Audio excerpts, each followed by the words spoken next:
So today's video, I'm gonna do a very important one.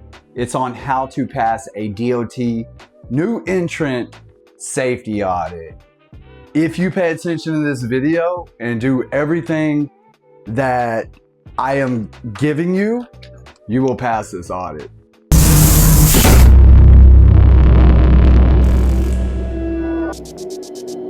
So my name is Brad. We are based out of Texas, and that's where I'm at today. I'm at home, I'm in the office. I had a couple friends reach out to me and they're like, Brad, you need to make a video on a safety audit. The reason why they told me this is because when I started at like month 12, you know, you were going to be getting a phone call or an email and you had a safety audit coming up. Here recently though, that's not the case. My guy, Barry, got a safety audit in 5 months. 5 months time. They hit him with a safety audit. He's in the same state as me. That's what I was thinking. Man, maybe he's no, he's out of Texas. 5 months, they hit him with a safety audit. They failed him. I have another buddy, Ken, who's in Ohio. They hit him with his new entrant audit before he even ran a load. Before he even ran a load. So, if you take a step back, this audit, these people combing through your company's information, the only thing I can gather out of this is there's a lot of people out here doing what they're not supposed to be doing. They file, they get their numbers, and they take off running. And for all you guys that have your businesses and they are legal, you know there's a lot to it. So in this video, I'm going to break all this down. But before that, if you're not subscribed, hit that subscribe button. It's a little red button there. It helps our channel more than you know. So if you like hot-shotting content, hit that subscribe button, man. That's what we do on this channel. So moving forward, DOT audit. What is a safety audit? A safety audit, when you file your numbers with FMCSA, Federal Motor Carrier Safety Administration, you're guaranteed a safety audit within the first 12 months. Basically, you have a DOT officer. Ours was out of Texas. So FMCSA is federal, nationwide. We had a guy out of Texas that was an officer, and that's what he did. He performed safety audits. He did it all day, every day. And then on the big blitz weeks, he's out there performing safety inspections, right? So these are the people that are combing through your company's information. It's somebody like that. They're not playing around. They're not playing games. They will fail you if your stuff's not in order. But on the flip side of that, I have everything printed out because I wanted to bring accurate information from the initial email that they send you pertaining to this. And then every single thing that they asked for, I'm going to give it to you.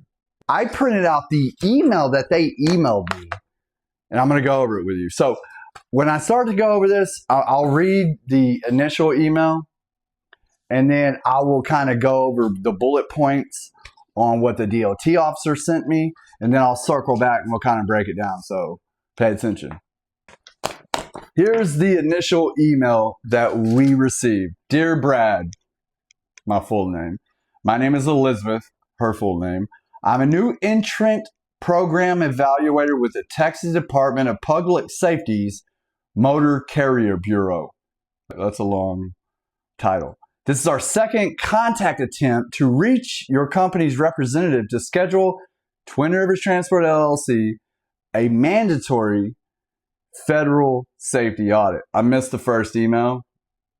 It is what it is. Your company applied with the FMCSA for a US DOT number to conduct interstate operations while operating a commercial motor vehicle. We filed our numbers. After receiving your interstate registration, a motor carrier must undergo a new entrant safety audit within 12 months for motor carriers of property and 120 days for passenger carriers. So basically saying they got up to 12 months.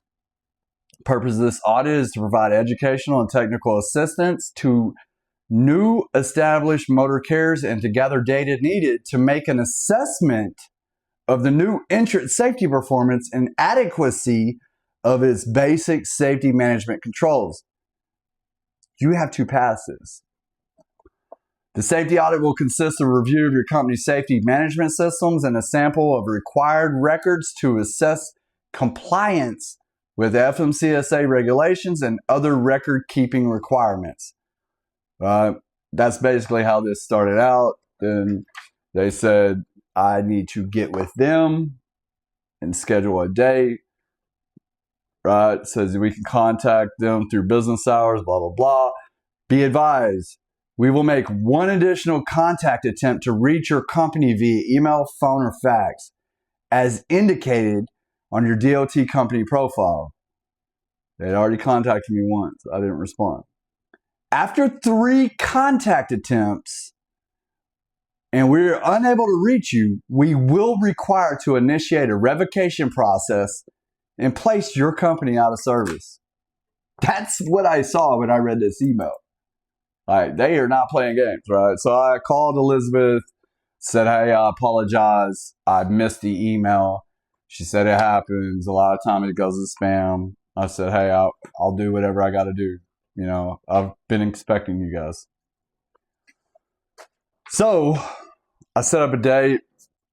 I have a gentleman out of Texas reach out to me that is the DOT officer, and he's actually a DOT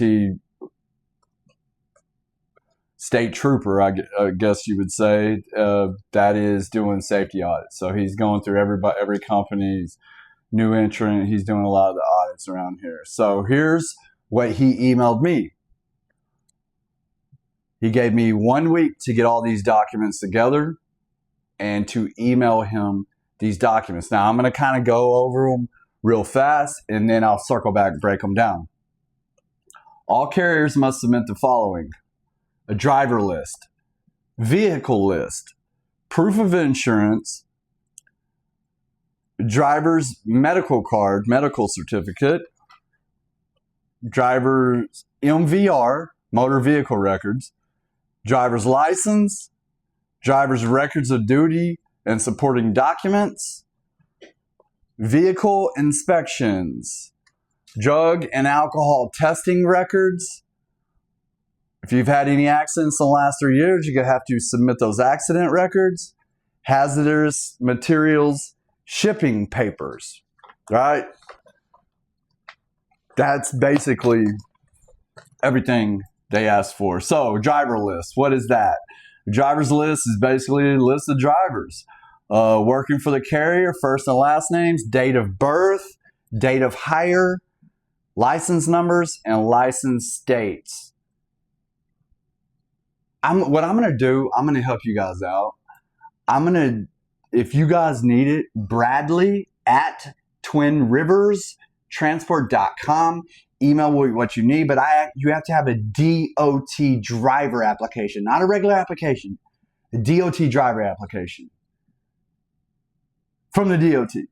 So if you need any of that, like email me, or any of this, email me, and I have a hiring folder, and I'll help you out. So moving on, a driver list, man. If you have a DOT driver application, that's fine. A vehicle list.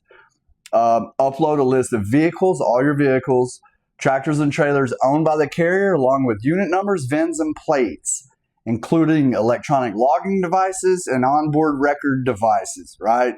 Truck, trailer, and then driver. Why do you need that? Proof of insurance, right? They're going to make sure that your drivers and your trucks are on your insurance. Right, so you have to submit your insurance sufficient to satisfy the minimum public requirements. If your carrier operation is for hire, like us, you have an MC number, upload a copy of a signed MCS 90. Signed MCS 90. Basically, that's what you do, what you're hauling, who's working for you, what equipment, all that. So driver list, vehicle list, proof of insurance, right? Moving on. The driver's medical certificate. What is a medical card? A medical card, anybody that's a commercial driver has to have a medical card. Not a CDL, a medical card. Basically, I have to go to a doctor that does DOT exams, and they examine me. They do my blood pressure. They check my vision. They check my range of motion, right? They're making sure I'm not going to stroke out while I'm driving. And then they do my cholesterol, right? You know, they examine you, a DOT exam. And based on your health is however long you get your card, up to 2 years. I have a 2-year card. I know some people that have a 6-month card. I know some people that have a year card. You know, it is what it is, but you have to submit your driver medical certificate. Moving on. Driver's motor vehicle record, right? MVR. What is an MVR? I'm out of Texas. I go to Texas and look up my MVR, anything that has to do with my driving, accidents, tickets, or whatever is in my MVR. When I hire somebody, it is mandatory in our hiring folder a brand new MVR. Every year in September when we renew our insurance, I require a new MVR, right? If you get in the habit of doing that, if you're not doing it, this is for knowledge, people, right? I'm not saying I'm anything, right? I'm just a regular Joe, but I did do a lot of going back and forth with state troopers. I actually got all of my hiring information. They told me I was doing my hiring wrong. That's who told me that, man, you got to have a DOT application. I didn't know that. I had right? So it's my responsibility to know this. So I'm gathering information, right? So I'm sharing it with you. So an MVR, if you get in the habit of hiring people, make sure they get their MVR. And every year when you renew your insurance, get updated MVRs, right? Driver's license. All driver's licenses must be appropriately licensed to the vehicles they operate. If you're running non-CDL, or if you're running CDL, you got to have a CDL, right? It's pretty easy. Driver's record of duty status. Here's the thing. Records of each driver's status must be maintained for 6 months. I cannot, on this part right here, I only had to send one driver's info. I had to send the full truck, full trailers, but on these, the MVR, per Texas, they only asked me for one, right? So I took me, sent them my MVR, sent them my driver's license, record of duty. I had to email them 30 days worth of logs. Basically, they combed through a month, making sure I wasn't PCing a lot, making sure I was doing everything right. But you can't send them a new persons, right? They have to at least be with your company for 6 months. And another requirement is they have to have done one interstate trip, right? So basically, you got to submit the 30 days of logs, vehicle inspections, right? All equipment must be kept in good working conditions. Upload a copy of one annual inspection for commercial vehicles. DOT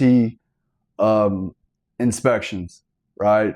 The one you get every single year, not the roadside ones, but your truck, your trailer, they want to see your inspection report. Pretty easy. Drug and alcohol testing. Here's the thing with this. If you operate vehicles requiring a commercial driver's license, you must also submit drug and alcohol records, right? Anybody I hire gets UA drug tested, and we're all CDL drivers. After 2019, you have to be enrolled in a drug consortium. What is a drug consortium? Basically, me and my little bitty fleet, we're all in a consortium where they can random UAS at any time. But you know, even for the people that, like, man, this is your business. I don't tell anybody how to do anything, but man, a UA and all that is real vital. Like, just get in the habit, man. UAs, right? So they want to see a consortium. Pretty easy. Upload a proof of the UAs, the samples. Upload a proof of random drug testing programs. That's what filled my buddy.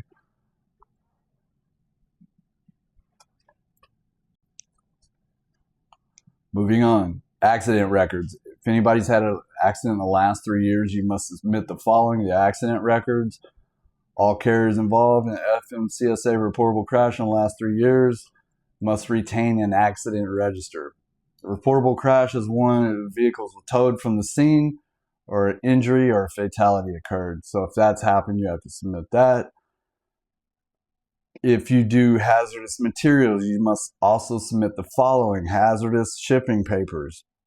Motor vehicles, operating vehicles that haul hazardous materials must retain shipping papers for each type of HM transported. So basically, you got to send the shipping papers. That's it. That's it.